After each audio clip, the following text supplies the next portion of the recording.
लूका के सुसमाचार उसका 12 अध्याय 35 पद से लेके 48 पद तक है। और हम परमेश्वर के वचन को आदर देते हुए अपने स्थानों पे खड़े हो जाएंगे और वचन को पढ़ेंगे। लूका उसका 12 अध्याय 35 वचन से लेके 48 वचन तक। यहाँ पे इस प्रकार से लिखा है, तुम्हारी कमरें बंधी रहें और तुम्हारे दिए जलते रहें, और तुम उन मनुष्यों के समान बनो जो अपने स्वामी की बात देख रहे हो कि वह विवाह से कब लौटेगा, कि जब वह आकर द्वार खटखटाए तो तुरंत उसके लिए खोल दें। धन्य है वह दास जिन्हें स्वामी आकर जागता पाए। मैं तुमसे सच सच कहता हूं कि वह कमर बांधकर उन्हें भोजन करने को बैठाएगा और पास आकर उनकी सेवा करेगा। यदि वह रात के दूसरे पहर या तीसरे पहर में आकर उन्हें जागता पाए तो वह दास धन्य है। परंतु तुम ये जान रखो कि यदि घर का स्वामी जानता है कि चोर किस घड़ी आएगा तो जागता रहता है और अपने घर में सेंध लगने ना देता। तुम भी तैयार रहो, क्योंकि जिस घड़ी तुम सोचते भी नहीं उसी घड़ी मनुष्य का पुत्र आ जाएगा। तब पतरस ने कहा, हे प्रभु, क्या ये दृष्टांत तू हम ही से या सबसे कहता है? प्रभु ने कहा, वह विश्वास योग्य और बुद्धिमान भंडारी कौन है जिसका स्वामी उसे नौकर चाकरों पर सरदार ठहराए कि उन्हें समय पर भोजन सामग्री दे। धन्य है वह दास जिसे उसका स्वामी आकर ऐसा ही करते पाए। मैं तुमसे सच कहता हूं कि वह उसे अपनी सब संपत्ति पर अधिकारी ठहराएगा। परंतु यदि वह दास सोचने लगे कि मेरा स्वामी आने में देर कर रहा है और दासों और दासियों को मारने पीटने लगे और खाने पीने और पियक्कड़ होने लगे, तो उस दास का स्वामी ऐसे दिन जब वह उसकी बात जोता ना रहे और ऐसी घड़ी जिसे वह जानता ना हो आएगा और उसे भारी दंड देकर उसका भाग अविश्वासियों के साथ ठहराएगा। वह दास जो अपने स्वामी की इच्छा जानता था और तैयार ना रहा और ना उसकी इच्छा के अनुसार चला, बहुत मार खाएगा। परंतु जो नहीं जानकर मार खाने के योग्य काम करें वह थोड़ी मार खाएंगे। इसलिए जिसे बहुत दिया गया है उससे बहुत मांगा जाएगा, और जिसे बहुत सौंपा गया है उसे बहुत लिया जाएगा। यह परमेश्वर का वचन है। कृपया बैठ जाएं।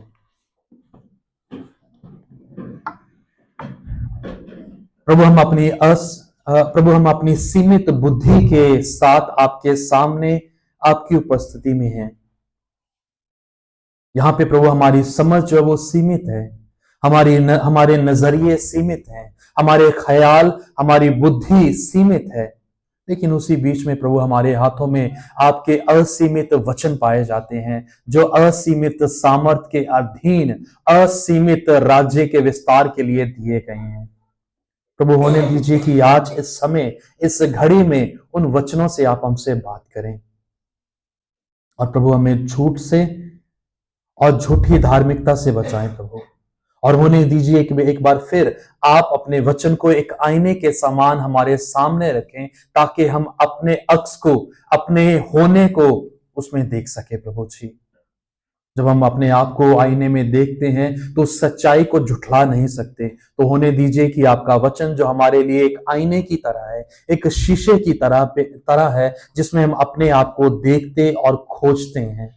होने दीजिए कि आपका वचन आपके पवित्र आत्मा की सामर्थ के अधीन हमारे लिए वो आईना बनकर आज हमसे बात करे। मसीह यीशु के जीवित नाम से हम मांग लेते हैं, आमीन। हम देख रहे हैं लूका उसका 12 अध्याय 35 वचन से लेके 48 वचन तक।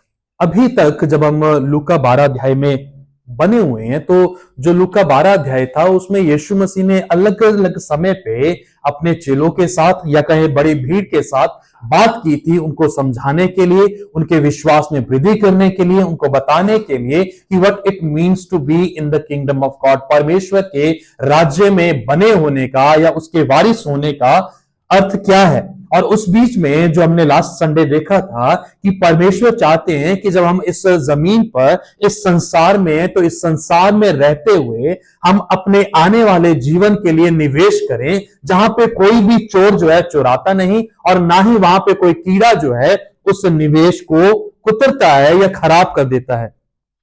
लेकिन इसी बीच जब हम आगे बढ़ते हैं, परमेश्वर जो है उनके लिए, अपने चेलों के लिए एक दायरे को और ज्यादा खोल रहा है, ताकि उनकी समझ को वो और ज्यादा बिखेर सके, असीमित कर सके, जहां पे वो परमेश्वर के राज्य के बारे में जान सकें। और इस पूरे खंड को हम इस शीर्षक के अंतर्गत देखेंगे, living in the present, preparing for future. वर्तमान में रहते हुए आने वाले समय के लिए या भविष्य के लिए अपने आप को तैयार करना। Living in present, preparing for future, वर्तमान में रहते हुए भविष्य के लिए या भविष्य आने वाले समय के लिए अपने आप को तैयार करना। और यहां पे जब हम पहले पद में ही आते हैं, 35वें वचन में जब हम आते हैं, तो वहां पे लेखक, जो लूका इस वचन का लेखक है, इस सुसमाचार का, वो कहता है तुम्हारी कमरें बंधी रहें और तुम्हारे दिए जलते रहें, जो अपने आप में एक मेटाफर है, जो इस बात को बतलाता है कि we as Christians are required to be ready all the time. मसीह होने के नाते हमसे ये मांग की गई है कि हम हर समय जो है अपनी कमर को बांधे रखें, तैयार रहें। जो हमारा पहला बिंदु भी है, स्टे रेडी, तैयार जो है बने रहें, जो 35 पद से लेके 40 पद तक हम देखते हैं। किस चीज के लिए तैयार रहने की जरूरत है, या क्यों कमरों को बांधे रखने की जरूरत है? जब हम तैयार होते हैं, खासतौर पे जेंट्स लोग जब वो पैंट शर्ट पहनते हैं, पैंट लगाते हैं, तो बहुत अधिक लोग ऐसे हैं जो उस पर बेल्ट लगाते हैं, जो इस बात की पहचान को करता है कि तैयारी जो है हो चुकी है, उसने अपनी कमर को कस लिया है, ताकि आने वाले समय में वो अपनी योजना को एग्जीक्यूट कर सके, जो वो करना चाह रहा है उस काम को वो कर सके। और यहां पे यीशु जो अपने चेलों को बोलते हैं, अभी तक बात कर रहे हैं, वो कह रहे थे कि तुम्हारी कमरें जो हैं बंधी रहें और तुम्हारे दिए जो हैं जलते रहें। जब हम कहीं बाहर जाते हैं, अपनी कमर को बांध के जाते हैं, but then when we soon as we come back to home, जैसे ही हम घर लौट आते हैं, हम अपने जो घरेलू घर के जो कपड़े होते हैं उसको पहन लेते हैं, चाहे वो नाइट सूट के रूप में हो, चाहे शॉर्ट्स में हो, हम उसको पहन लेते हैं। और कभी भी हम उसके ऊपर अपनी बेल्ट जो है या कमर जो है नहीं बांधते, क्योंकि हमने अपने आप को लूज कर दिया है, अपने आप को हल्के में छोड़ दिया है, क्योंकि हमारा जो काम था हमने उसको पूरा किया, और अभी जब हम घर लौटे हैं तो हम रिलैक्स हो चुके हैं, आराम के जीवन में या एक आराम के समय में हम पहुंच चुके हैं। यहां पे यीशु मसीह अपने चेलों को बोल रहे थे कि तुम्हारी कमरें जो हैं बंधी रहें, तुम्हारी तैयारी जो है लगातार होती रहे, और तुम्हारे दिए जो हैं वो लगातार जलते रहें। याद रखें, इससे पहले यीशु मसीह ने अपने चेलों को कहा था कि तुम उस राज्य की खोज करो जो सर्वदा के लिए है, क्योंकि बहुत लोग ऐसे थे जो भीड़ का हिस्सा थे, जो अपने जीवनों को इसीलिए जी रहे थे ताकि वो अपने जीवन को आसान बना सके, सरल बना सके, अपनी मनोकामनाओं को, अपने उद्देश्यों को, अपनी अभिलाषाओं को समय दर रहते हुए पूरा कर सके। लेकिन उसी बीच में चेलों को यीशु मसीह कह रहे थे, अगर आप पीछे लौटें और 30 पद में देखें तो वहां पे यीशु मसीह ने कहा था, क्योंकि संसार की जो जातियां हैं इन सब वस्तुओं के खोज में रहती हैं। किस बात की खोज में? कि हम खाएंगे क्या, हम पहनेंगे क्या, हम रहेंगे कहां। 3 चीजों के पीछे अन्य जाति लोग, अर्थात वो लोग जो यीशु मसीह पे विश्वास नहीं करते, उनकी जिंदगी का एकमात्र लक्ष्य जो होता है कि मैं अधिक धन जो है वो जोड़ लूं, ताकि मेरी आत्मा जो है या मेरा शरीर, मेरा परिवार जो है वो पर्याप्त अपने जीवन को बसर कर सके, मैं अच्छे से अच्छा खा सकूं, मैं एक अच्छे से अच्छे घर में रह सकूं। लेकिन यीशु मसीह उनको बोलते हैं, संसार की जो अन्य जाति लोग हैं वो भी तो ऐसा कर रहे हैं। यदि तुम भी ऐसा करोगे, अपने खाने, अपने रहने और अपने पहनने के लिए चिंता करते रहोगे, तो तुम में और अन्य जाति लोगों में फर्क क्या है? परंतु इस बात को जानते हुए तुम परमेश्वर और उसके राज्य की खोज में लगे रहो। और खास तौर पे, जैसे मैंने पिछले संडे बता रहा था, कि हम मसीह में होने के बावजूद अन्य जाति की तरह अपने जीवन को जीते हैं, जहां पे हमारी सबसे बड़ी चिंता जो है वो इस बात के ऊपर टिकी हुई है कि हमारा धन जो है कहां से आएगा, हमारा खाने का जो इंतजाम है वो कहां से किया जाएगा, मेरे शरीर पे पहनने के लिए कपड़े जो हैं वो कहां से हैं। और कहां से आएंगे? और यीशु मसीह कह रहा था कि तुम पक्षियों को देखो जो ना तो बीजते हैं और ना काटते हैं, बावजूद इसके परमेश्वर उनके खाने के लिए उनका इंतजाम करता है। उसके बाद उसने सोसनों का एक लिली के फूल का उदाहरण दिया था जो अपने आप उग नहीं जाता, परंतु परमेश्वर उसको पनपने देता है और उसकी सुंदरता जो है इतनी आकर्षित होती है कि वो हमारे ध्यान को खींचती चली जाती है। लेकिन उस लिली के फ्लावर का जो जीवन होता है वो कुछ ही समय का होता है। जैसे धूप आती है या हवा चलती है उसका जीवन खत्म हो जाता है। बावजूद इसके परमेश्वर उसके स्वरूप को, उसके आकर्षण को ऐसा बनाता है कि हम उसके प्रति खींचे चले जाते हैं। और यीशु मसीह कह रहा था, यदि मैं ये सब कर सकता हूं तो मैं तुम्हारा ध्यान क्यों नहीं रखूंगा? और इसीलिए तुम क्या करो, परमेश्वर के राज्य में अपने जीवन को निवेश करते रहो।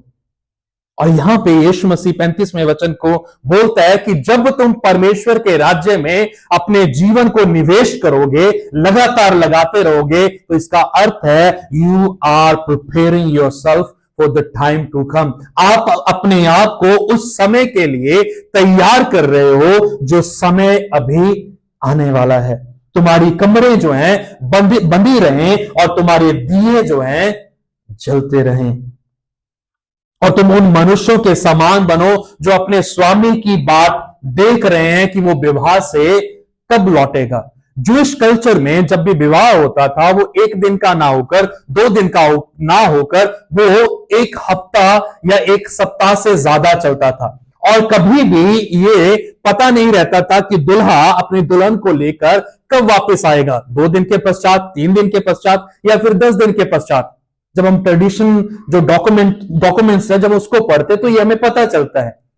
और इसीलिए जो पीछे घर वाले होते थे वो हमेशा इस ताक में बैठे रहते थे कि दूल्हा जो है अपनी दुल्हन को लेके अभी भी आया, अभी भी आया, अभी भी आया। एक निश्चित समय जो है वो नहीं बताया जाता था।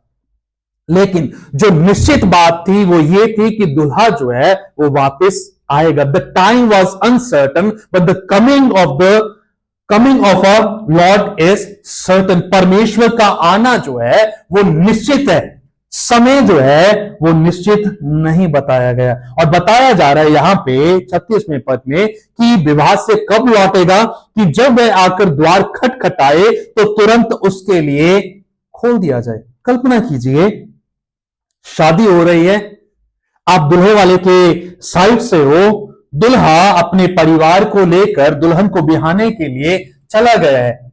1 दिन गुजर गया, 2 दिन गुजर गए, 3 दिन गुजर गए, 4था दिन आ गया और हम पीछे घर में बैठे हुए हैं।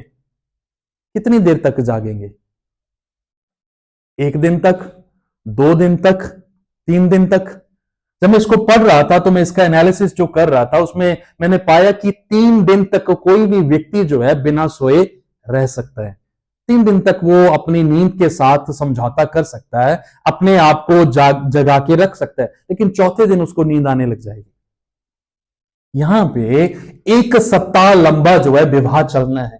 दूल्हा जो है किसी भी समय आ सकता है, बताया नहीं गया, क्योंकि तब जो है ट्रांसपोर्टेशन नहीं होता था, आवाजाही के लिए साधन जो है नहीं बनाए गए थे। तब पैदल चला जाता था, ऊंटों की या गधों की सवारी की जाती थी। कब वो उस सफर को तय करेंगे और अपने घर लौट आएंगे कुछ भी निश्चित नहीं था। लेकिन बावजूद इसके यहां पे बता रहे हैं यीशु कि जब वो द्वार को खटखटाएगा तो जो घर के लोग हैं वो तैयार रहेंगे उस द्वार को खोलने के लिए। और जब भी खोलने में देरी होगी दरवाजे की तो उसका क्या अर्थ है कि the people who stayed back, वो लोग जो पीछे रह गए थे, they were not alert enough, they were not ready enough. वो इतने सावधान नहीं थे या कहें कि वो इतने तैयार नहीं थे। वो आराम से अपने जीवन को जी रहे थे कि अभी समय है, अभी नहीं आएगा, अभी हम आराम से सो जाते हैं। ये मानो उससे घर की तरह है। जब हम घर में बैठे होते हैं, अपने शॉर्ट्स में बैठे होते हैं, अपने घरेलू कपड़ों में बैठे हुए हैं और अचानक से हमें पता चलता है कि कोई मेहमान आने वाला है, तो हम क्या करते हैं? झट से उठते हैं और झट से तैयारियां शुरू कर देते हैं। अगर हमने सही कपड़े नहीं पहने हुए तो हम कपड़े बदलने के लिए चले जाते हैं। अगर हमारे बच्चे तैयार नहीं है तो हम उनको आर्टिफिशियल रूप देके तैयार कर देते हैं ताकि वो दिखने वालों को अच्छा लगे और ऐसा लगे जो मेहमान आ रहा है कि हम तो तैयारी में बैठे हुए थे, but then we were not ready. लेकिन सच ये है कि हम तैयार नहीं थे। उसको दिखाने के लिए, मेहमान को दिखाने के लिए एकदम से घर में एक बड़ा हुल्लड़ मचा, एकदम में हफड़ा दफड़ी हुई और तुरंत अपने अपने काम में लग गए ताकि तैयारी को किया जाए। लेकिन सच्चाई क्या थी? They were not alert, they were not expecting someone to come. वो इंतजार नहीं कर रहे थे या कहीं अपने आप को तैयार नहीं कर रहे थे कि कोई मेहमान जो है बिना बताए आ जाएगा। अभी जब हम किसी के घर में या हमारे घर में कोई आ जाता है बिन बताए तो हमारा रिएक्शन क्या होता है? We don't accept him. हम उसको उस तरह से नहीं अपनाते क्योंकि हम उसको एक्सपेक्ट कर ही नहीं रहे थे कि वो हमारे घर में आ जाएगा। बिन बुलाया मेहमान जो है वो ना आने के बराबर होता है। पहले जब हम प्राचीन समय में देखते हैं और हमारे संदर्भ, हमारे कॉन्टेक्स्ट में भी जब हम देखते हैं तो अक्सर जब मेहमान आते थे तो उनको रब का रूप समझा जाता था कि स्वयं परमेश्वर जो है वो हमारे घर में आ गए हैं। लेकिन अब अगर समय के परे कोई भी मेहमान आ जाए तो क्या होता है? We don't accept it. हम उसको मानते नहीं, अंगीकार नहीं करते, हम उसको ग्रहण नहीं करते। क्यों? क्योंकि जब वो आया है, एज सून एज ही कम, जैसे ही वो आया उसने मेरे टाइम टेबल को बिगाड़ दिया। पहला, ठीक है, पहला कि उसने मेरे जो मैंने काम करना था उसको बिगाड़ दिया। दूसरा, उसने खर्चे को बढ़ा दिया। अभी जब आया है तो कुछ ना कुछ तो करना पड़ेगा। आई am not ready, I have not plan it. मैंने उसकी योजना नहीं बनाई, तैयार भी नहीं था, लेकिन खर्चा करना पड़ेगा। And if he has come with his children, मुझे कुछ ना कुछ उसको देना भी पड़ेगा। We are not expecting. कहने का अर्थ यह है कि हम जब परमेश्वर के लोग हैं और परमेश्वर के आने के इंतजार में हैं, परमेश्वर हमसे चाहते हैं कि हम उसके लिए तैयार रहें। कभी भी आ जाएगा। और यीशु मसीह का आगमन जो है, दूसरा आगमन जो है, यीशु मसीह के पहले जो पहला आगमन जो एक बालक के रूप में संसार में यीशु आए थे, वहां से लेकर उसकी दूसरी आमद तक का जो समय है उसमें बताया जा रहा है कि he can come any time, कभी भी वो आ सकता है। जो उदाहरण यहां पे यीशु मसीह दे रहे हैं, दो, एक दूल्हे का जो विवाह से लौटकर अपनी दुल्हन को लेकर घर आ रहा है, और दूसरा अगर आप 39 पद में आए तो वहां पे चोर का जिक्र किया गया है। तुम ये जान रखो कि यदि घर का स्वामी जानता है कि चोर किस घड़ी आएगा तो अपने घर में सेंध लगने नहीं देता। उस समय में मिट्टी के घर हुआ करते थे और जब भी चोर चोरी करने के लिए जाता था तो उसको दीवार को तोड़ना पड़ता था। और स्वामी क्या है, अपने घर की सुरक्षा के लिए जागता रहता था। जैसे हम अपने मोहल्लों में, गलियारों में चौकीदार को सुनते हैं, जागते रहो, उसी तरह से घर का स्वामी जो है अपने घर की पहरेदारी कर रहा था कि मेरे घर में किसी प्रकार की चोरी ना हो। यानी कि ही वॉज अलर्ट इनफ, वो सावधान था, सचेत था और तैयार था। यदि वो सो जाए तो क्या होगा? विवाह से जो दूल्हा लौट रहा है अपनी दुल्हन को ब्याह कर, वो उस आनंद को अपने परिवार में नहीं पाएगा यदि वो सो रहे हो। ये मानो उस दृश्य की तरह है जब यीशु मसीह अपने चेलों को कह रहे थे कि तुम जागते रहो कि परीक्षा में ना पड़ जाओ। बावजूद इसके यीशु मसीह के चेले जो थे सो रहे थे, क्योंकि यीशु मसीह को पहाड़ी पे समय लग गया था, जो एक्सपेक्टेड समय था। कई बार हमारे जीवनों में भी ऐसा होता है, जैसे अब हम अपने कलीसिया के समय को देखें कि हम 9:30 शुरू करते हैं और 11:30, ज्यादातर हम 11:30 खत्म कर देते हैं। लेकिन जैसे 11:30 से समय ज्यादा होने लगता है, हम क्या है, अपनी घड़ी को, अपने फोन को देखने आज ज्यादा खिंच गया। जब प्रार्थना का समय जो है 25 मिनट का प्रार्थना का समय, वो 35 मिनट होगी, समय ज्यादा लग गया। कहीं ना कहीं हम उसमें जो है संशोधन जो है, अमेंडमेंट जो है वो करने लग जाते हैं। लेकिन यहां पे जो एक्सपेक्टेशन है, यीशु मसीह जो अपने चेलों को कह रहे हैं, वो कह रहे कि तुम क्या है, प्रत्येक रोज हर समय तुम अपने कमरों को बांधे रखो, तैयारी को करते रहो और अपने दियों को जलाए रखो, वो दिए जो इस बात का परिमाण होगा कि लोग जो है यहां पे रह रहे हैं। क्योंकि प्राचीन समय में जब लोग सोते थे तो दिए को बुझा देते थे। जैसे हम भी जब हम अपने घरों में सोते हैं तो लाइट को बंद कर देते हैं, जो इस बात का परिमाण होता है कि अभी हम सोने वाले हैं। उस समय में दियों को जलाए रखने का अर्थ यह होता था कि लोग जो हैं जिंदा हैं, लोग जो हैं जाग रहे हैं, लोग जो हैं किसी ना किसी की ताक में बैठे हुए हैं। और यीशु मसीह कह रहा था कि तुम हमेशा क्या हो, जागते रहो, हमेशा तुम अपने आप में जागते और तैयार रहो, क्योंकि दूल्हा जो है कभी भी आ सकता है। यहां पे यीशु मसीह सीधे तौर पर अपने बारे में नहीं कह रहा कि मैं लौट कर आऊंगा वापिस, लेकिन यीशु मसीह वर्तमान में रहते हुए अपने चेलों को आने वाले समय के संकेत दे रहा है कि जब परमेश्वर अपने न्याय को कभी भी किसी घड़ी भी अपने लोगों के ऊपर ले आएगा। 40 पद में देखिए, वहां पे लिखा है तुम भी तैयार रहो, तुम भी तैयार रहो। चेलों को बोल रहा है क्योंकि जिस घड़ी तुम सोचते भी नहीं उस घड़ी मनुष्य का पुत्र जो है आ जाएगा। जिस घड़ी तुम सोच नहीं रहे। कई बार जब हम अपने जीवनों को देखते हैं तो उस जीवनों में या अपने समय सारणी में, हमारे टाइम टेबल में एक ना एक समय जो है निश्चित किया हुआ है कि हम इस समय में उठेंगे, हम इस समय में ये करेंगे, इस समय में वो करेंगे, इस समय में बाकी चीजें जो है उसको करते रहेंगे। एंड सपोज कल्पना करें परमेश्वर उस समय सारणी में उतर आता है, टाइम टेबल में उतर आता है, जब आपका समय कुछ अलग चल रहा है, जब आप एक्सपेक्ट नहीं कर रहे हैं, उसकी उम्मीद नहीं कर रहे, तब वो यीशु कह रहे हैं कि तब वो मनुष्य का पुत्र जो है आ जाएगा। और जरूरी है कि जब वो आए तो उसके लोग अर्थात जो उस पर विश्वास करते हैं वो उनको जागते हुए पाए, वो उनको तैयार पाए, क्योंकि वो बताकर नहीं गया कि वो कब आएगा। दूसरी चीज जो यहां पे हम देखते हैं इस खंड में, पहला कि यीशु मसीह चाहते हैं कि हम तैयार रहें, क्योंकि समय जो है हमें बताया नहीं गया, इट्स अनसर्टन, लेकिन उसका जो रिटर्निंग है, जो उसका वापस आना मसीह का, मनुष्य के पुत्र का, वो सर्टेन है, वो निश्चित है कि वो आएगा ही आएगा। क्योंकि पुराने नए नियम में जब परमेश्वर का वचन लिखा जा रहा था तो उस समय में बहुत सारे लोग जो चश्मदीद गवाह थे, जिन्होंने यीशु मसीह के सीधे वचनों को ग्रहण किया था, वो अभी जिंदा थे।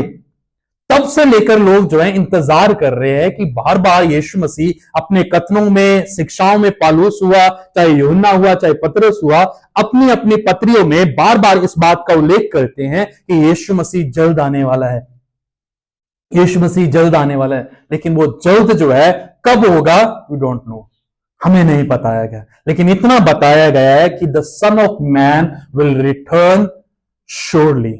यकीनन तौर पर परमेश्वर का जो पुत्र है, मनुष्य का जो पुत्र है, वो अवश्य यकीनन वो लौट के आएगा। और जब वो लौट के आएगा, will he find us ready? क्या वो हमें तैयार पाएगा, या फिर हमें उस हालात में पाएगा जब हम अपने आप में रिलैक्स हो चुके हैं, जब हम अपने आप में आराम से जी रहे हैं, जब हम अपने जीवनों में व्यस्त हैं, जब हम अपने कामकाज में व्यस्त हैं। अगर तब यीशु मसीह आ जाता है तो क्या वो हमें अपने साथ ले जाने के लिए हमें तैयार पाएगा? The answer is no, he won't. वो हमें तैयार नहीं पाएगा। और इस बीच में जरूरी यह है कि हम लगातार अपने जीवनों के ऊपर काम करते रहें। वो उद्धार जो मसीह ने अपने कुर्बानी के जरिए से हमें दिया है, हम लगातार उस उद्धार के कार्यों को करते रहें। We are changing in the image of God. हम परमेश्वर की जो स्वरूप है, लगातार उसमें बदलते जा रहे हैं। परमेश्वर ने हमें अपने स्वरूप और समानता में बनाया था, बट ड्यू टू फॉल, पाप के चलते हम उस समानता और स्वरूप से दूर हो गए थे। हमने पाप किया था, परमेश्वर से दूर हो गए। अब जब हमने मसीह को जान लिया है तो पवित्र आत्मा जो सहायक के रूप में हमें दिया गया है, वो लगातार हमारी सहायता करता है कि हम यीशु मसीह के स्वरूप में लगातार बदलते जाएं। लेकिन उस बीच में सवाल ये आता है कि are we changing every day?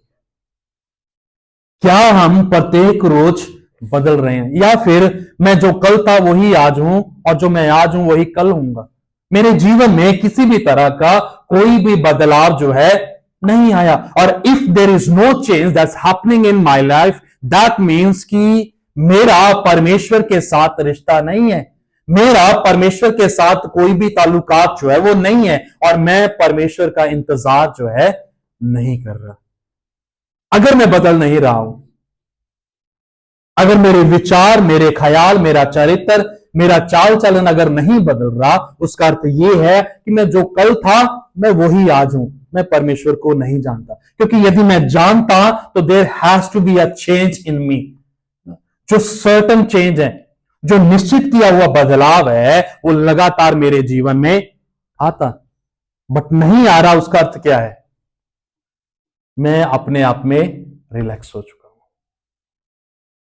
मैंने अपने मन को समझा लिया है कि कोई बात नहीं, यीशु मसीह के आने में बहुत समय है। अभी तू क्या कर, खा पी और आनंद से रह, अपने जीवन को गुजारने में तू मुशक्कत कर, परिश्रम कर। अभी यीशु मसीह का आना जो है बहुत दूर है। ये मानो उस बच्चे के समान है जो स्कूल में पढ़ता है और जिसके एग्जाम्स जो है आ बैठे हैं, पूरा साल उसने पढ़ाई नहीं की और एग्जाम के दिन रातों तक बैठा हुआ है। नहीं,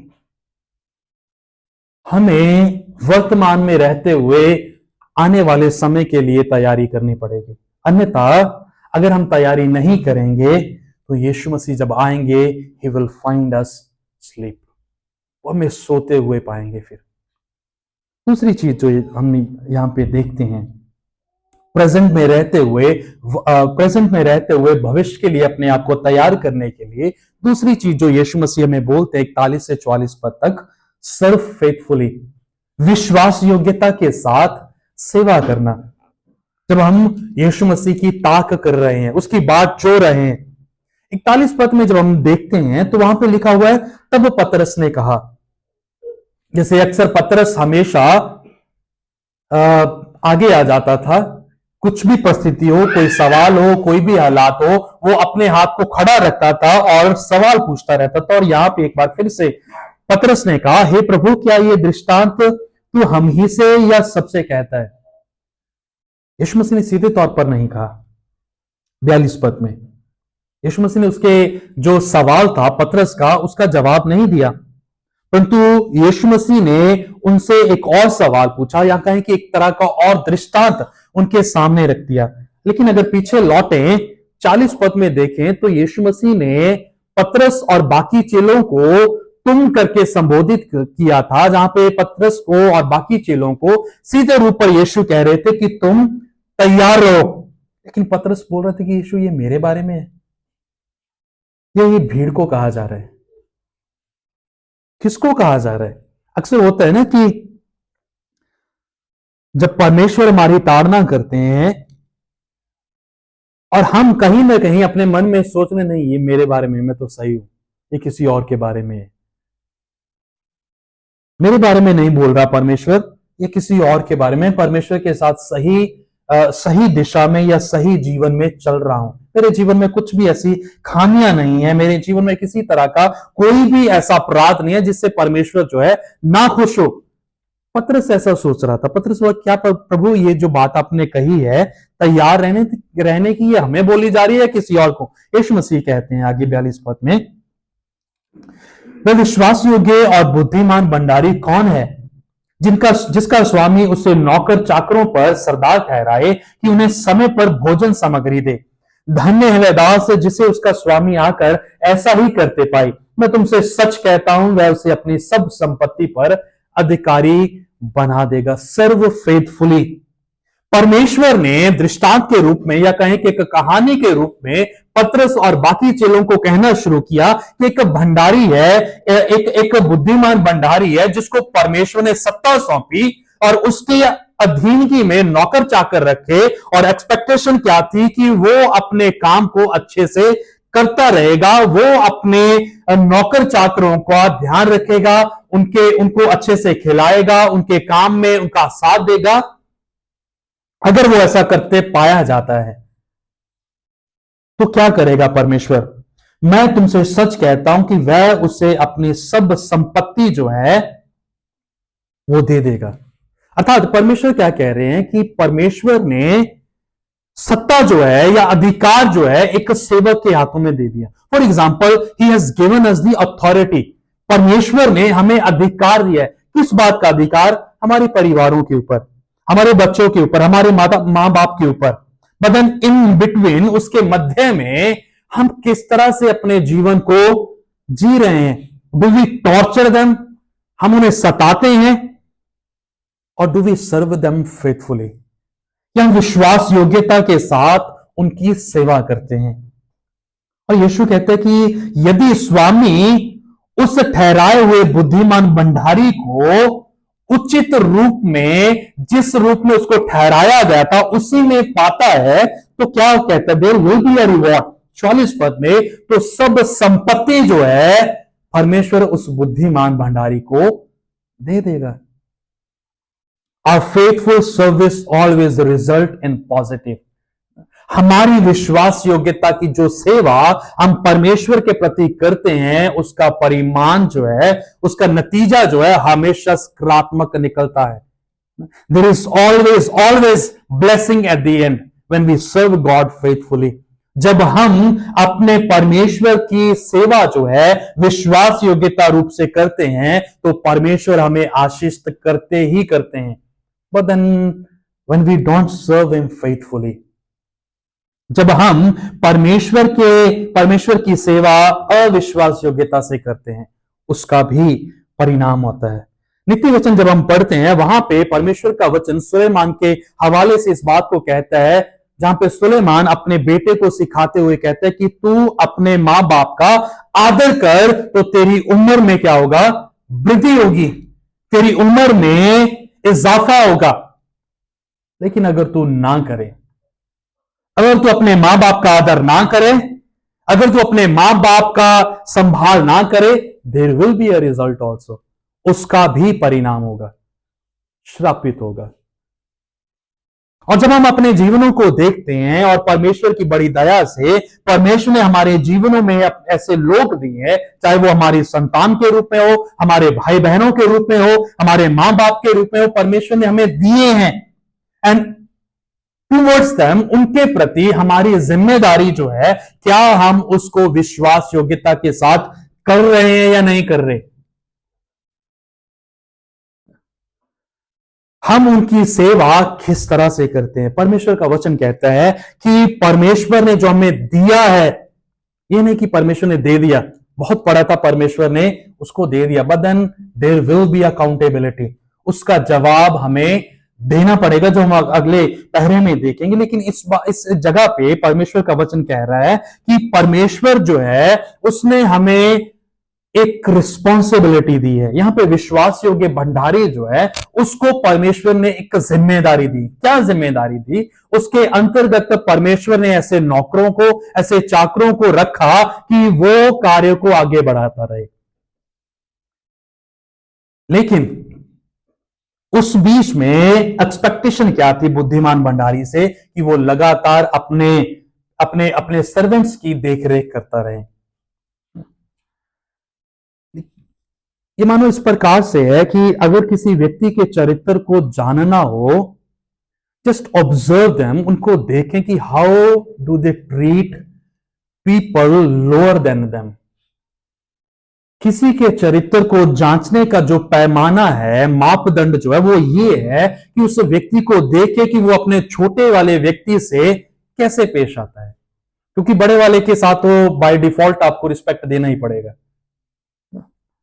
जो आपसे बड़ा है, चाहे वो उम्र में बड़ा हो, चाहे ओहदे में बड़ा हो, पोजीशन में बड़ा हो, उसका आदर तो आप करेंगे ही करेंगे। But then the one who is lower than you, जो आपसे नीच स्थान पे है, आपसे अंक में नीचे है, उम्र में कम है, उसके साथ आप कैसे पेश आओगे, वो आपके चरित्र को बताता है।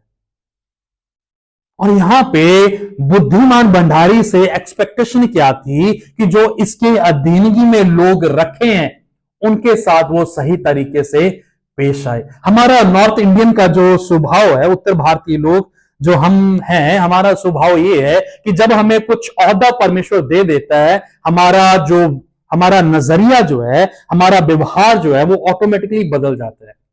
एक अलग प्रकार का घमंड, एक अलग प्रकार की शेकी जो है हमारे दिमाग में उतर आती है। And then we start thinking about others totally from a different perspective. फिर हम लोगों के बारे में सोचना जो है एक अलग प्रकार से शुरू कर देते हैं। क्यों? क्योंकि पूरा उम्र भर हमने किसी पोजीशन को हासिल नहीं किया था, और जब हमने हासिल किया तो हमारे दिमाग खराब हो गया। और ये हमारे परिवारों में भी पाया जाता है, कलीसिया में भी पाया जाता है, जहां पे हम काम करते हैं वहां पे भी पाया जाता है।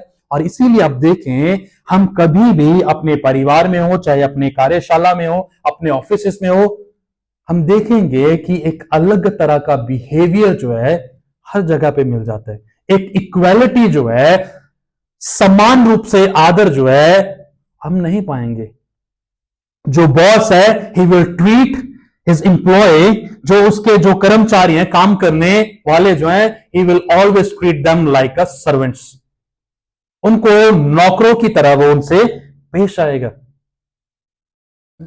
लेकिन यहां पे भंडारी जो बुद्धिमान है, उसको बोला गया कि जो तेरे नीचे काम करते, जो तेरे सबमिशन में, तेरी अधीनगी में है, उनका ध्यान रख। जिसका स्वामी उसे नौकर चाकरों पर सरदार ठहराए कि उन्हें समय पर भोजन सामग्री दे।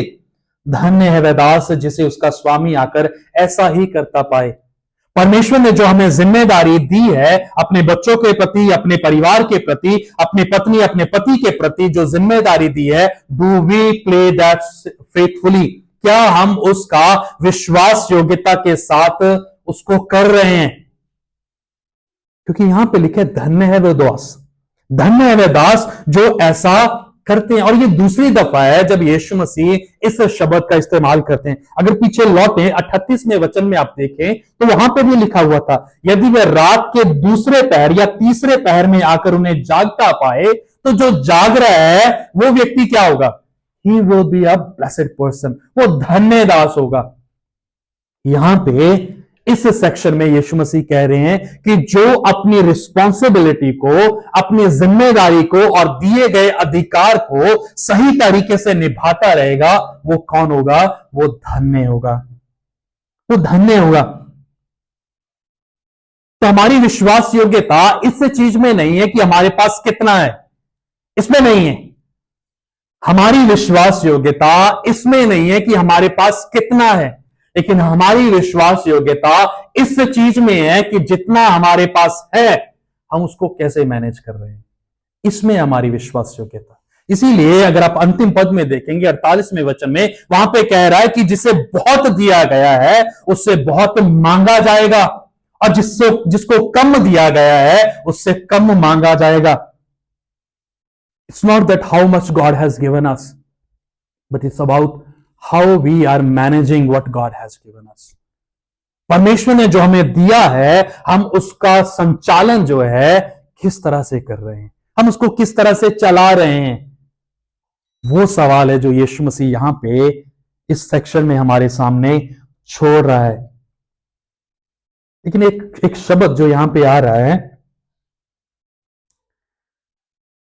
42 पद में, उसे 42 पद में, जिसका स्वामी उसे नौकरों चाकरों पर सरदार ठाए और उन्हें समय पर भोजन दे। Obedience if done out of time is equally to disobedience.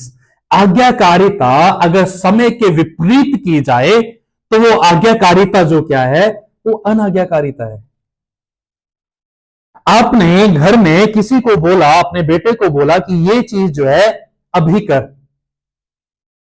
लेकिन आपको जवाब में मिला, बेटे ने कहा कि ये चीज जो है अभी नहीं करी जाएगी, मैं बाद में करता हूं, मैं बाद में करता हूं, मैं बाद में करता हूं। इट वॉज डन, वो कर दी गई। लेकिन क्या हुआ? समय से बाहर की गई। यहां पे जो जोर है वो समय के ऊपर है। यह नहीं कहा गया कि भोजन दे, नहीं, समय पर भोजन दे। हमारा ओबीडियंस जो परमेश्वर के लिए काउंटेबल, जो काउंट किया जाता है, वो है जब वो रिक्वायर्ड है, जब उसकी जरूरत है, तब वो जो ओबीडियंस, आज्ञाकारिता में हम जीवन को जीते हैं, वो परमेश्वर काउंट करता है। सपोज करें जब अब्राहम को परमेश्वर ने बोलाहट दी कि तू अपने पिता के घर को, अपने देश को और अपने कुटुंब को छोड़कर उस देश में चला जा जो देश मैं तुम्हें दिखाता हूं। अब्राहम कह रहा होता कि प्रभु अभी रुक जा, मैं चलूंगा, मैं तेरी बात मान लूंगा, नो डाउट, तूने मुझे कहा मैं मानूंगा, लेकिन थोड़ा टाइम रुक जा, अभी मुझे सेटल होने दे, अभी मुझे अपने काम काज में इतना व्यवस्थित होने दे कि मैं आराम से एक जगह से दूसरी जगह पे मूव हो जाऊं, ताकि मेरे परिवार वाले जो है वो सफर ना करें, दुख ना उठाएं, अभी रुक जा। लेकिन अगर अब्राहम ऐसा कर रहा होता तो क्या होता? हम अब्राहम का जिक्र नहीं पाते। इब्रानियों 11 अध्याय में जो विश्वासियों का एक हॉल है जहां पे सारे धुरंधर विश्वास के जो हैं वहां पे पाए जाते हैं, वहां पे उसका नाम नहीं होना था, क्योंकि उसका जो ओबीडियंस था, जो उसकी आज्ञाकारिता थी, वो ही उसके लिए धार्मिकता गिनी गई। और आज भी जब हम अपने जीवनों को देखते हैं, हम परमेश्वर को बोल रहे हैं, ठहर जा, अभी समय नहीं है, मेरे पास समय नहीं है प्रभु तेरे लिए, मुझे और कामों में अपने आप को लगाना है, मुझे ये करना है, मुझे वो करना है, but then for God we don't have enough time. परमेश्वर के लिए हमारे पास पर्याप्त समय नहीं है, चाहे वो वचन का हो, चाहे प्रार्थना का हो, चाहे उसके अनुसरण का हो, सुसमाचार का हो, कलीसिया में आने का हो, we don't have enough time for God. और हम अपनी सुविधा के अनुसार परमेश्वर को समय देते हैं। जब हमारे लिए कन्वीनियंट होता है, जब हमें लगता है कि हम कर सकते हैं, then we go to God, फिर हम चलते हैं। अदरवाइज आउट ऑफ प्रोपोर्शन, जब जब जब हमारे लिए सुविधाएं जो हैं हमारे विपरीत हो, तब हम परमेश्वर को क्या करते हैं? साइड पे कर देते हैं। लेकिन परमेश्वर कह रहा है जो समय पर सामग्री दे, बुद्धिमान भंडारी वो है। तो हमें कहीं ना कहीं अपने आप से पूछने की जरूरत है सवाल कि जो परमेश्वर ने मुझे दिया है, how am I managing that? मैं उसका प्रबंधन जो है किस प्रकार से कर रहा हूं? The talent that God has given me, the money that God has given me, the children that God has given me, जो कुछ परमेश्वर ने मुझे दिया है, उसके साथ मैं क्या कर रहा हूं? लेकिन एक मनुष्य होने के नाते मेरा ध्यान क्या है? मेरे ध्यान में क्या चल रहा है कि मेरे पास ये नहीं है। अगर ये होता ना तो मैं ये हो जाता, अगर मेरे पास ये होता फिर मैं परमेश्वर की सेवा कर लेता। नहीं, दैट मीन्स अगर मैं ये सोच रखता हूं, then I am willing to obey God on my terms and condition. मैं अपनी शर्तें रखकर परमेश्वर के पीछे चलूंगा। परमेश्वर मेरे लिए ये कर दे तो मैं परमेश्वर के लिए ये करूंगा। नहीं, परमेश्वर आपके ऊपर डिपेंड नहीं है। एक मनुष्य की औकात जो है वो सिर्फ इतनी है। यीशु कहते हैं कि अगर तुम आराधना नहीं करोगे तो मैं पत्थरों को बोल दूंगा, नहीं आना चाहते मत आओ, I am not dependent upon you. It's our privilege that we are called his children. ये हमारा सौभाग्य है कि परमेश्वर ने हमें अपने बेटे बेटियां कह के बुलाया, बनाया है। उसमें परमेश्वर का कोई फायदा नहीं है, हमारा फायदा है। और हम जो है परमेश्वर को अकड़ दिखाते, परमेश्वर अगर तू ये नहीं करेगा तो फिर तू अपने रास्ते में अपने रास्ते। परमेश्वर कहेगा देख ले, लास्ट में तो मेरे पास ही आना है। समय रहते हुए जो उसका प्रबंध करे, स्टे रेडी, सर्व फेथफुली। और तीसरी बात जो यहां पे हम देखते हैं, आंसरेबल टू गॉड। हम परमेश्वर के प्रति जवाबदेही हैं। 45 पद में लौटे, वहां पे लिखे, परंतु यदि वह दास सोचने लगे कि मेरा स्वामी आने में देर कर रहा है, और दासों और दासियों को मारने पीटने लगे, खाने पीने और पियक्कड़ होने लगे, तो उस दास का स्वामी ऐसे दिन जब वह उसकी बात जोता ना रहे और ऐसी घड़ी जिसे वह जानता ना हो आएगा और उसे भारी दंड देकर उसका भाग अविश्वासियों के साथ ठहराएगा। यदि जिसको अधिकार दिया गया, स्वामी के रूप में उसको ठहराया गया लोगों के ऊपर, यदि वो उस तरह से ना करे, जैसे मैंने कहा था कि जो परमेश्वर ने हमें दिया है, अगर हम उसका प्रबंधन सही तरीके से नहीं कर रहे, there will be a day when we will be answerable to God. एक दिन आता है जब हमें उन सारी चीजों के लिए परमेश्वर के सामने जो है हिसाब देना पड़ेगा। क्यों? क्योंकि जो दास था उसने क्या सोचने लगा, वो सोचने लगा कि जो मेरा स्वामी है उसके आने में अभी क्या है, अभी समय है, there is still some time left, कुछ समय बाकी बचा हुआ है, अभी हम रहते हैं। और उस समय में क्या करने लगा, लिखा हुआ है कि उस समय में वो अपने दासों और दासियों को मारने पीटने लगा, खुद खाने पीने और पियक्कड़ होकर रहने लगा। ये सोचने लगा कि मेरा स्वामी जो है वो अभी नहीं आ रहा, देयर इज अ डिले, एक देरी वहां पे जो है हो चुकी है, और इसीलिए मैं अभी आराम से अपने जीवन में आनंद कर सकता हूं। और यहां पे जब ऐसी चीजें वो कर रहा है, तो जो अधिकार, जो जिम्मेदारी उसको दी गई थी, तो उस जिम्मेदारी के साथ उसने क्या किया, उसका शोषण करने लग गया, वो उसका गलत इस्तेमाल करने लग गया अपने फायदे के लिए, अपने लुभाने के लिए। And most of the time we as Christians are using God like that. अधिकांश बार हम मसीह लोग जो हैं परमेश्वर का इस्तेमाल इसी तरह से करते हैं, इसी तरह से करते हैं, फॉर आवर ओन बेनिफिट्स। हम अपने लाभ के लिए परमेश्वर तक पहुंचते हैं, उसके साथ संगति करते हैं। जैसा मैंने कहा था पिछले रविवार कि हम परमेश्वर को अगर कुछ दे रहे हैं, इसीलिए दे रहे हैं क्योंकि हमें डबल करके चाहिए। अगर हम परमेश्वर को 10 रुपए डाल रहे हैं तो आने वाले रविवार तक हमें 10 के 20 चाहिए। अगर मैं दशवांश दे रहा हूं तो मेरे मन में कहीं ना कहीं चल रहा होता है कि ये दशवांश का परमेश्वर 100 गुना करके लौटाएगा, क्योंकि लिखा है जो परमेश्वर के लिए देगा उसको परमेश्वर 100 गुना दे देगा। We don't give God to God out of our love towards him. हम परमेश्वर को इसीलिए नहीं देते क्योंकि हम परमेश्वर से प्रेम करते हैं, हम परमेश्वर को इसीलिए देते क्योंकि हमें उसको उसका डबल करवाना है। बट रिमेंबर, जो कुछ परमेश्वर ने हमें दिया है उसका एग्जैक्टली हिसाब जो है परमेश्वर हमें हमसे लेगा। और अगर जो कुछ हमें परमेश्वर ने दिया है हम उसका शोषण कर रहे हैं, उसका गलत उपयोग कर रहे हैं, इस्तेमाल कर रहे हैं, रिमेंबर उसका भी हिसाब जो है लिया जाएगा। और ये तब होता है जब हम भूल जाते हैं कि यीशु मसीह जो है आने वाला है। ये सेवक ने क्या सोचा, वो अपने मन में सोचने लगा, 45 पद में देखें, वो मन में सोचने लगा कि मेरा स्वामी जो है अभी उसके आने में समय है, मेरे स्वामी के आने में अभी समय है, तो मैं भी अपने जीवन को जी लेता हूं। ठीक उसी प्रकार से हम यीशु मसीह के बारे में जब सोचते हैं विश्वासी जन, हमें लगता है कि देयर इज अ डिले, एक गैप जो है, एक देरी जो है वो यीशु मसीह के आने में हो रही है, और उसके चलते क्या है, वो यीशु मसीह का आगमन जो है वो हमारी दृष्टि से परे हो जाता है। And then we start living our life on our own terms. तब हम अपने जीवन को अपनी शर्तों के अनुसार जीने लग जाते हैं। देन वी गेट इनटू सिन, तब हम पाप में चले जाते हैं, और तब पाप जो है हमारे लिए आसान बन जाता है उसको जस्टिफाई करना, सही ठहराना। और आज्ञाकारिता जो ओबीडियंस है, it becomes easier to delay. When we lose the sight of his return, we get into sin.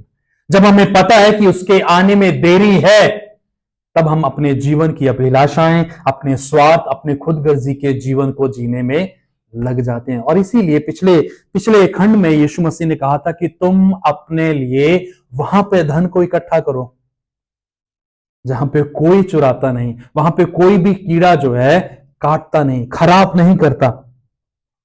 But then when we lose sight of Christ's return, हमारे जो काम है वो बदल जाते हैं, हमारे विचार जो है वो अशुद्ध हो जाते हैं, हमारा चरित्र जो है वो दूषित हो जाता है और हम अन्य जाति लोगों के साथ जैसे जीने लग जाते हैं। जैसा एग्जैक्टली लिखा हुआ है कि जब उसका स्वामी आएगा और ऐसी घड़ी जिसे वह जानता ना हो आएगा और उसे भारी दंड देकर किसके संग ठहराएगा? अविश्वासियों के साथ। कौन था वो? इसी व्यक्ति को क्या कहा था 42 पद में? बुद्धिमान भंडारी। एक ऐसा सेवक जो बुद्धिमता के साथ फैसले ले रहा था, काम को कर रहा था, चीजों को चला रहा था।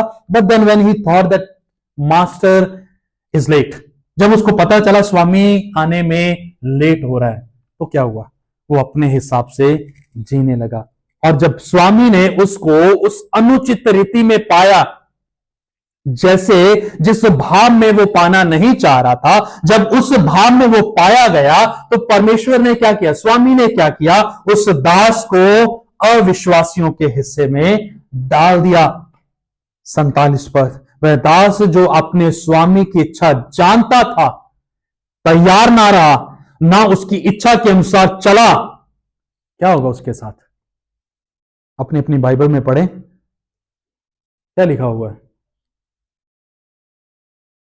बहुत मार खाएगा वो परमेश्वर को जानता था, तैयार नहीं हुआ, ठीक है, और परमेश्वर की इच्छा के अनुसार नहीं चला, बहुत मार खाएगा। मार खाने के ऊपर एम्फेसिस नहीं है, एम्फेसिस जो है बहुत के ऊपर है। द पनिशमेंट जो परमेश्वर देगा वो सिवियर होगी, गंभीर होगी, दर्दनाक होगी, भयानक होगी।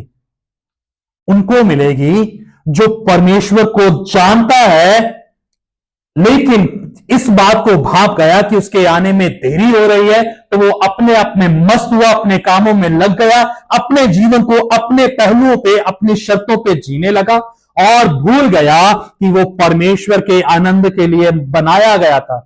अंततः वो बहुत मार खाएगा। परंतु जो नहीं जानकर मार खाने के योग्य ठहरे, काम करे, वो थोड़ी मार खाएगा। तो पनिशमेंट जो है, जजमेंट जो है, वो किसके लिए सिवियर है? हम क्रिश्चियन लोग जो हैं, हम इस झांसे में रहते हैं कि हम प्रभु के लोग हैं, हमने विश्वास कर लिया तो सब कुछ हो गया, सही है सब कुछ।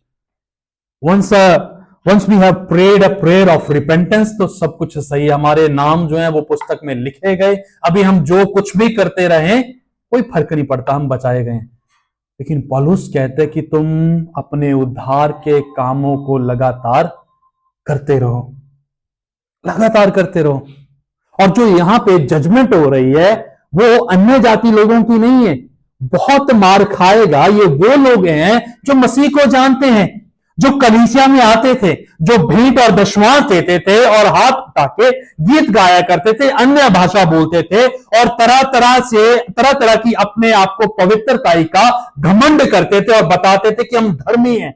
यीशु मसीह कहता है कि ये वो लोग होंगे जो बहुत मार खाएंगे। मत्ती का सुसमाचार जब हम पढ़ते हैं, वहां पे एक वाक्य आता है जहां पे यीशु मसीह कहते हैं कि अंत के दिनों में बहुत होंगे जो मेरे पास ये कहते हुए आएंगे, जो कहेंगे कि हमने तेरे नाम में क्या कुछ नहीं किया, हमने बहुत सारी चंगाइयां की, हमने बहुत सारी भविष्यवाणियां की, हम जब बोलते थे तो लोगों का जीवन जो है बदल जाता था। लेकिन यीशु मसीह कहेगा कि मैं तुम्हें जानता भी नहीं, मैं तुम्हें जानता भी नहीं हूं। ऐसे लोगों के विषय में कह रहा है यीशु, ये वो लोग होंगे जो बहुत मार खाएंगे। क्या मार खाएंगे? There will be eternal punishment, वो दंड जिसका अंत नहीं होगा।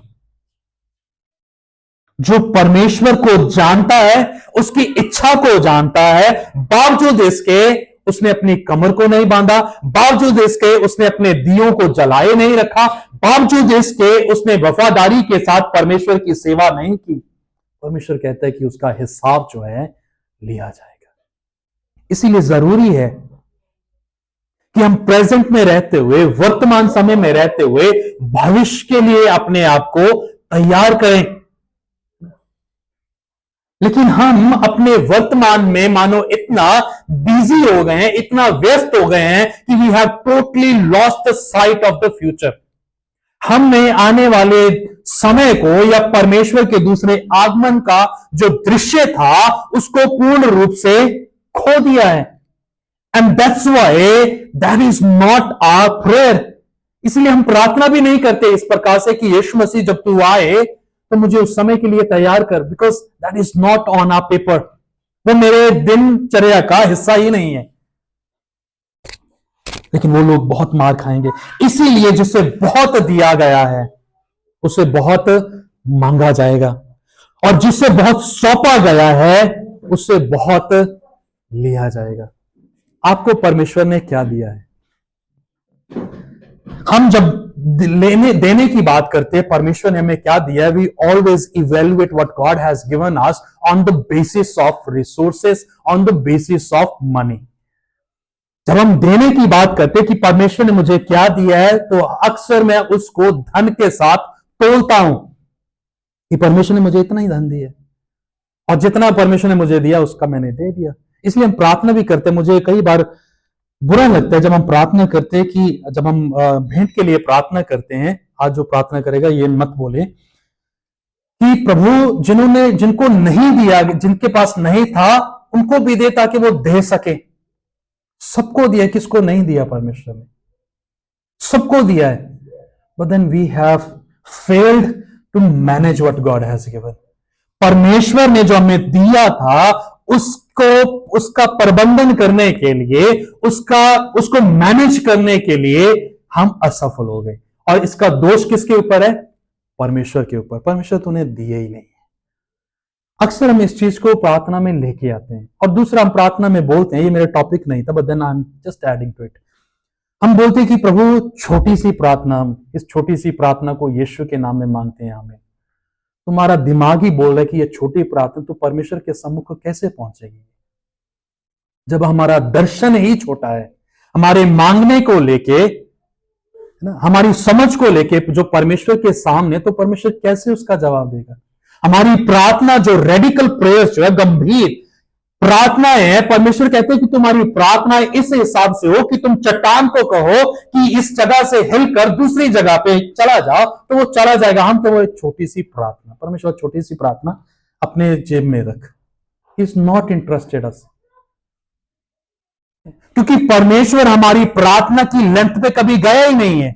Is interested what we are praying, not. ये इसमें नहीं है कि हम कितना लंबा और छोटा प्रार्थना कर रहे हैं, नहीं, इसमें नहीं है। वो हम क्या प्रार्थना कर रहे हैं इसमें रुचि रख रहा है वो। यहां पे when we lose sight of Christ return, जब हम मसीह के आगमन को अपने दृष्टि से परे कर देते हैं, that is the time when we start enjoying sin. वो समय होता है जब हम पाप का आनंद लेने लग जाते हैं, जब हमें पाप अच्छा लगने लग जाता है, गाली गलौज करना अच्छा लगने लग जाता है, अश्लीलता को देखना जो है मुझे अच्छा लगने लग जाता है, परमेश्वर को छोड़ संसार जो है मुझे आनंदमय लगने लग जाता है। जब हम भजन पढ़ते हैं उसमें एक वाक्य आता है, वहां पे लिखा है कि परमेश्वर के भवन में आनंद की भरपूरी है। बदन थिंक क्रिटिकली, गंभीरता से अपने ऊपर यह सवाल करें, मेरे लिए मुझे आनंद कहां पे मिलता है? सॉरी टू से, माफी चाहूंगा कहने के लिए कि आज भी प्रभु में होने के बावजूद हमारा आनंद जो है वो प्रभु के घर में नहीं है, प्रभु के घर में नहीं है। बिकॉज हमने परमेश्वर के आगमन की दृष्टि को खो दिया और हम बाकी चीजों में घुस गए हैं। और मेरी जिंदगी का लक्ष्य क्या है? मेरी जिंदगी के जो विचार वो क्या बन गए हैं? परमेश्वर के आने में देरी है, इसीलिए मैं कुछ भी कर सकता हूं। लेकिन मास्टर जो है, स्वामी जो है, जब उसके बारे में सोचा नहीं जा रहा, विचारा नहीं जा रहा, वो तब आ जाएगा। और जिसको दिया गया है, बहुत दिया गया है, उससे बहुत मांगा जाएगा। और जिससे कम दिया गया है उससे कम मांगा जाएगा। इसलिए जरूरी है कि जब हम वर्तमान में रहते हुए प्रिपेयरिंग फ्यूचर, भविष्य के लिए तैयार कर रहे हैं, तो अपने अपने जीवनों को जांचते रहें कि परमेश्वर ने मुझे क्या सौंपा है, क्या दिया है परमेश्वर ने, और उसके साथ मैं क्या कर रहा हूं। 3 चीजें जो हमने देखी: stay alert, stay ready, serve faithfully and answerable to God. तैयारी में रहो, तैयार रहो, विश्वास योग्यता के साथ परमेश्वर की सेवा करते रहो। तीसरा, परमेश्वर को हिसाब देना होगा। Living in present, preparing for future. परमेश्वर हम सबको आशीष दे। हम प्रार्थना करें। प्रभु जी, हम धन्यवाद देते हैं, आपके वचन सच्चे और वास्तविक हैं, जो आज भी प्रभु हमारे जीवनों में उस सच्चाई को बयान करते हैं जिसको हम झुठलाते हैं। और प्रभु, हम बार बार अपनी झूठी धार्मिकता का दावा करते हैं, इस बात को भूल जाते हैं कि प्रभु आप हमारे मनों को जानते हैं। हमारी जुबान से निकलने वाले शब्द, हमारे मस्तिष्कों में पनपने वाले विचार और हमारे कानों में पड़ने वाले शब्द, प्रभु आप उनको जानते हैं। तो होने दीजिए कि प्रभु आप हमारी सहायता करें, कि आप लगातार हमें अपने स्वरूप और अपनी समानता में बदलते जाए, हमारे मनों को नया करें। प्रभु जी, आदर, इज्जत, महिमा आप ही के जीवित नाम को मिलती रहे। प्रभु यीशु मसीह के जीवित नाम से हम मांग लेते हैं।